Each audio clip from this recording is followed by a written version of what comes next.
I don't want to shade any brand or anything, don't get me wrong. And I might even edit this in a way where it sounds less shady, who knows. Maybe I'll just keep it that way. I don't care.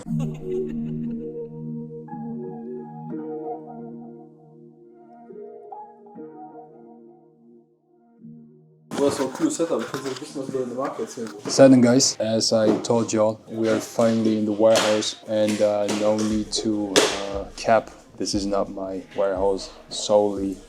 I just have this small part here as mine as of now. We are here in Boris's warehouse. Thanks again for giving me the opportunity and the possibility to have like some sort of space for me, even though we are still in week 1.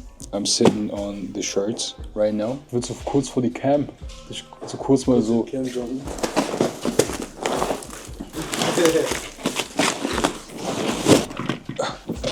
So yeah, here we are. Week 1 still. We are 4 to 5 weeks away from the first drop. I have packaging ordered, but they have Labor Day in China, so I still have to wait on the scented tree samples. Oh, I just leaked it. Scented tree samples, and the packaging is getting delivered in the very near future. So I might have to take up a bit more space here at Boris's place, but I hope he's fine with that. Totally fine with that. Totally fine with that. As you can see, it's very busy in here. There's a lot of stuff, and if you need like 20 or 30,000 strengthening shampoos, just hit us up. No problem. We can talk about the price. Yeah, so far, as Boris mentioned, maybe I should use this opportunity this time to talk a bit more about the brand. What are we expecting? What we are expecting is we're expecting a entry-level luxury streetwear-esque brand. Like, I don't want to stay in the streetwear niche because I feel like it's limiting myself, but at the same time I'm no fashion designer. So I'm limited to this where I start right now. We have a few more things coming up, a denim, everything that I designed myself, but at the end of the day I am no professional. I never went to uni for that, or never had like the funds to pay people to work for me. So for now I have to get the most out of everything. I also mentioned in the last video, or in the first video I uploaded, how I got these shirts even printed. So you gotta know that when you're ordering shirts, like custom label shirts are like shirts that you make yourself or get them produced. By the way, the light's not even on. Mic's not on? No, the light.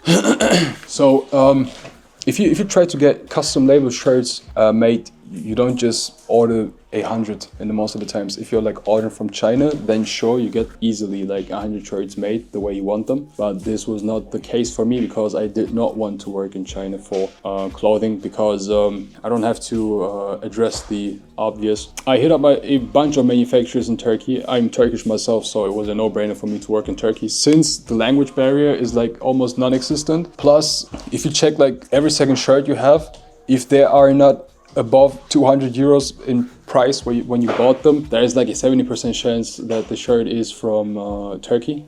And the same goes for a lot of streetwear brands in Europe. Way back when I used to be a customer at these brands, the shirts would be from Turkey. And I stopped buying shirts when they transferred to Pakistan. Pakistan is much cheaper because they pay less in labor. I decided to work in Turkey because the quality is there. And the quality is not only there in terms of craftsmanship, but also if you tell them what you want, if you tell them I want a heavyweight shirt with this cotton, with this finishing, then you'll get it. And if you don't know what you're looking for, then they'll sell you just anything. So I did my preparation, learned everything that I should and could. I hit up a few manufacturers and they wouldn't reply, because either their business was big or busy. And at the same time, right when I was contacting manufacturers, it was because Boris, by the way, because he was stressing me. He was like, where are the clothes? Where are the clothes? I hit everyone up. They didn't reply because at the same time, the fabric costs will go up in Turkey, and they were not able to give out proper production costs without the cost maybe changing within the next few weeks or something. Usually, if you want to get custom label shirts made, you don't just get 100 shirts and that's it. To anyone that's in this business as well, you know, when screen printing, you have an opening cost. Our opening cost was around 70 per print, 70 euros per print. So that means with every design, you have another additional 70 euros you have to pay for the opening cost for the screen print. Yeah, I got the samples made first. I had another manufacturer from Portugal I was in touch with, but I didn't really like the communication, to be fair. So I decided to stick with that one manufacturer. Yeah, I sent them the pattern. I sent them my tech packs. By the way, if you are using tech packs, you have to be as professional as you can. Otherwise, you just get ignored. And my tech packs are super professional. I even got asked, what service did you use to get your tech packs made? And I was like, yo, I made them myself. At the same time, I didn't want to take money out of my business. So I just wanted to work with the money I had saved up. So I was limited to like maybe 200 shirts without freight, like without the shipping, without the cargo transport cost.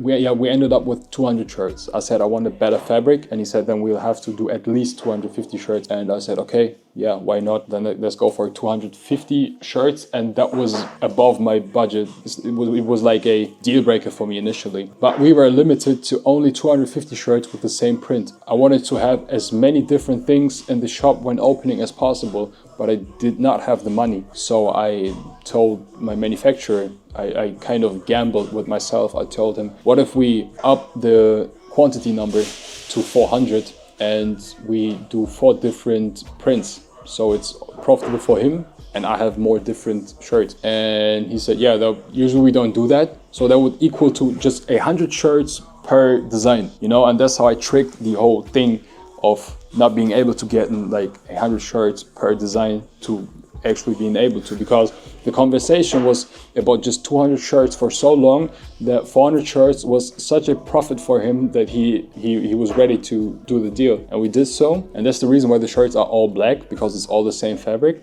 and why the print is all white. I could have went for like other colors, but I just want to make clothes I would wear myself, you know? If I would make a brand to please others, then I would just end up like every other brand as well and release 12 different tracksuits in 12 different colors as every other brand does when they need a cry for help, you know? We have almost 500 shirts here, all black. The patterns, the shirts are equal, and these shirts will stay, like, unless we might have some changes in the future, more aesthetic changes, but these shirts will stay. So if you have a size here and you stay the same, you will be able to wear the same size with every shirt. And again, I'm 178 centimeters tall. If you are a bit shorter than me and you are skinnier, then a size S is the way to go. If you want to, like as I do right now, I wear a size L. If you size up, you get a bit more oversized look. If you size 2 sizes up, you get the Balenciaga Vetements type of look. That's what I wanted, because most of the times when shopping at brands, you have a shirt, you like it,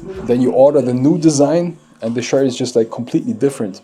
I had that with a lot of European streetwear brands, and I think this, like what I try with this brand is I come from the customer's point of view. Everything that I felt the brands were lacking, I don't want to shade any brand or anything, don't get me wrong. And I might even edit this in a way where it sounds less shady, who knows? Maybe I'll just keep it that way. I don't care. But yeah, so basically what happened, I went to a manufacturer.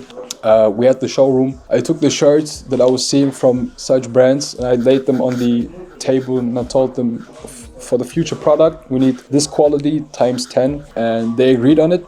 So for the next drop, the fabric will change. This is a 100% cotton blend. I will not talk too much about the construction or anything. The follow-up video will come very, very soon.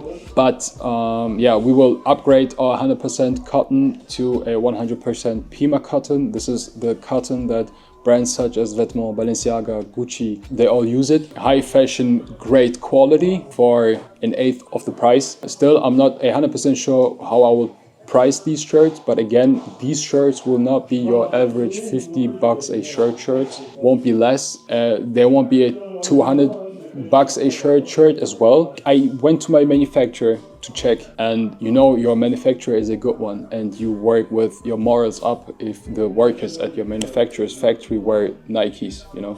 So, and that's in a country like Turkey, you don't see that too often. No fast fashion for me. That's what I decided on, and my production cost is like very, very high. If I told you what I paid like for these 500 shirts, so yeah, about the brand ANGST, which is an acronym, it stands for A Narcissistic Geniuses Story. Yeah, it's a bit hard to talk about the the name stuff and everything, like that I have diagnosed narcissistic tendencies, and I would call myself a genius. Wow. It's a bit like you can get criticized very easily for that, so that's a sensitive topic which I might be talking about someday in a different manner. But yeah, as of now, that's it so far. We are 5 weeks away from the first drop. We are here. Jerseys coming, denims are coming, joggers are coming. So one promise I gave myself is to never sell out, never do what such brands do, like a cry for help. 16 different shorts and 16 different colors. That's not how I want to roll. That's not how I want to do business, how I want to do stuff here.